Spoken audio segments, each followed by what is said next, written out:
Welcome back to Veggie Mike Ellis on Instagram, Veggie Mike Ellis on YouTube. Mike'sGarden.moonfruit.com is the website. Please subscribe. I'm trying to do regular videos here, and I'm more encouraged by every new subscriber, so thank you to the subscribers I do have. That being said, today is kind of a serious video, not a lot of joking around and laughing today, because I'm comparing slavery, human slavery to animal slavery. Animal exploitation, animal slavery. I'm going to use those as synonyms in this video. That being said, I'm going to first talk about the obvious differences, right, between human and animal slavery. So, obviously, we didn't use humans for food, as far as I know.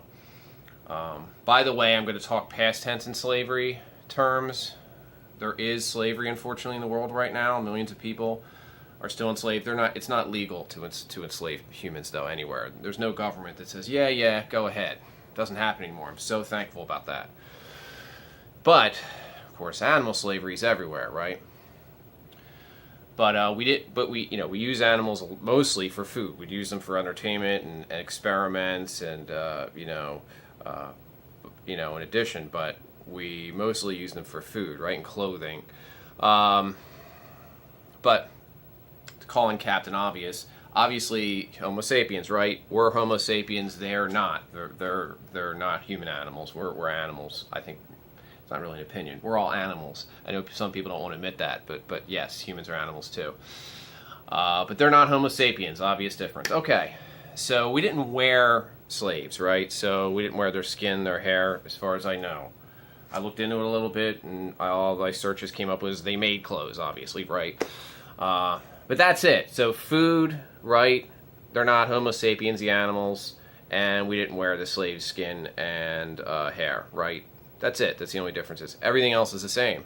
Everything else. So, everything else from work, right? Obviously, we use slaves for work. Yes, we use animals for work. We still do today, but to a point. But they've been replaced by machines, unless, there are poor countries that still, of course, and America, too. We still use animals for work everywhere. So that's the same. Entertainment. The Romans used entertainment, slaves for entertainment. So I don't think that was as widespread in the American slave, situation that we had here. But, Romans used slaves for entertainment in the Colosseums. So that was the same. And then we used, circuses, zoos with animals. So experiments, yes. Unfortunately, for this video, found out, unfortunately, according to the Baltimore Medical and Surgical Journal, yes, American slaves and possibly other slaves in the past, but I know for a fact American slaves in the 1800s were used for experiments, medical experiments, horrific medical experiments. So those are the similarities between the two, unfortunately. Also, families were separated when slaves came. Families were separated, couples, children from parents, siblings from each other. Very sad. Animals, dairy cows. Just for example, dairy cows, the calves are taken from their mothers almost right away, so we can take their milk from them. They have to be pregnant and give birth in order to make milk. They don't just keep making milk forever. That's not how it works, okay? They have to keep making them pregnant, and they put them in what's called a rape rack. That's actually the term they use. Breeding. Yeah, we actually did breed slaves like we breed animals, by the way. I wasn't even thinking of that when I first planned this video, but yeah, that's right. They did. They bred slaves to be bigger and stronger and work harder, just like we do with the animals. So the breeding, I don't think the insemination thing happened. They just put them together. Really, again, disturbing to just like breed people, but that's what they did. The reason I want to talk about this is because of all the similarities between the two, and also to address the moral issue of the similarities of, okay, if you think slavery's wrong, then you don't own slaves, right? Right? Okay. Do you think that animals have moral value, right? So do you think that they have more value, or should they be treated like a slave was treated, right? And be treated like property, like a thing to be used, to be separated from your family. You see, slaves were owned. That was the problem. People owning people, right? It was wrong to own people. Why is it wrong to own people, right? They're not free. They're not free to live their lives as they see fit. They're not free to live, period. When you owned a person, you could kill them if you wanted. You could do whatever you wanted. You own them. They don't have moral value legally. People, when they're owned, when they were owned, and unfortunately when they still are today, illegally, yes, but it happens, unfortunately, millions of people. You don't have moral value in the eyes of the law. Well, people do in the eyes of the law, whether it's enforced or not, or wherever they are. The point being, though, when slavery was legal, they didn't have moral value in the eyes of the law, right? We decided, as a species, as a world, that was wrong, right? And we ended slavery. Good. I mean, obviously, right? Obvious, Captain Obvious, once again. But that brings us back to the animal thing, right? Okay, so do they have moral value? Yes or no? Are they a thing like a hammer or a cell phone or a car to be used as a resource, to be traded, to be bought and sold, to be owned like property? Or are do they have moral value? Yes or no? So, majority of people, I'm not surprised, say yes, they have moral value. Would you want your cat to be treated like a farm animal? Do you think it's okay that somebody else treats their neighbor, abuses their dog or their cat because they feel like it, because it's funny to them, okay? You see, that's the thing. When you own something, you can do what you want. Now, you could say, oh, there's some laws protecting cats and dogs who are abused to a point, but they're still property. And there's less laws protecting pigs and cows, again, showing that speciesism. There's a speciesism video I did, just basically like it's racism. It's the same idea.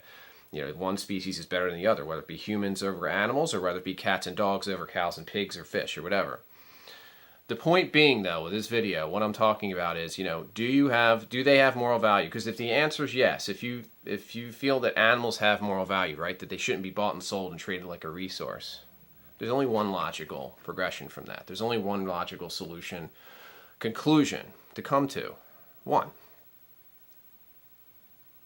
Vegan, that's it. There's animal exploitation, animal slavery, and there's vegan. There's no third choice. Yes, it's black and white. Just like if you are against slavery, you don't own slaves, right?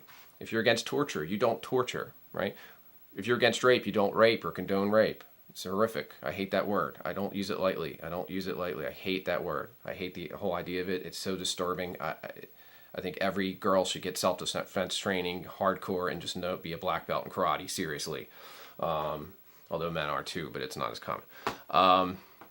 But there's no torture-free Mondays, right? Do we have torture-free Mondays? Do we have slavery-free Mondays? No. Why? Because these things are wrong, right?